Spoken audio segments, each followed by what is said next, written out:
భద్రకాళి మాత నమో నమ.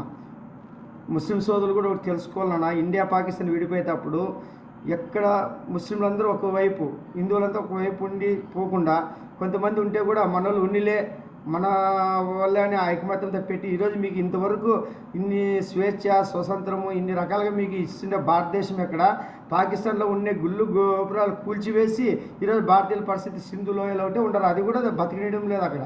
ఎంత కుళ్ళు మీరు తెలుసుకోవాలన్నా, భారతదేశంలో ఉండే గౌరవం ఎట్లు ఇస్తారు, పాకిస్తాన్లో గౌరవం ఎట్లేదు మీరు తెలుసుకోవాలి. ఈరోజు మీరే హక్కుల గురించి మాట్లాడే ప్రజాస్వామ్యం ఉంది ఇక్కడ, మళ్ళీ అక్కడ పాకిస్తాన్లో ఎవరైనా మాట్లాడగలరా, బట్ట కట్టగలరా?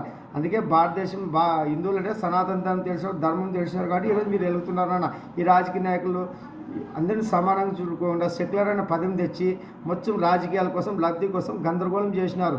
భారతదేశాన్ని విడిగొట్టాలని ఎవరికి ఇష్టం లేదు అప్పట్లో, కానీ మహమ్మద్ అలీ జిన్నా విడిగొట్టే తీరాలని చెప్పి పాకిస్తాన్ చేసుకొని ఎవరు సుఖపడినారు? పాకిస్తాన్ నష్టపోయింది, ఇక్కడ భారతదేశంలో అశాంతి లేపించినారు ఈ నాయకులు. అందుకే ఈ రాజకీయాలకు స్వస్థపలికి వీరభగవతంత్రం వచ్చి దుష్ట శిక్షణ శిక్షణ చేసి భారతదేశాన్ని విశ్వగురువు చేసి అన్ని కలుపుతున్నాను, మీకు అన్ని అర్థమవుతాయి. జై భద్ర.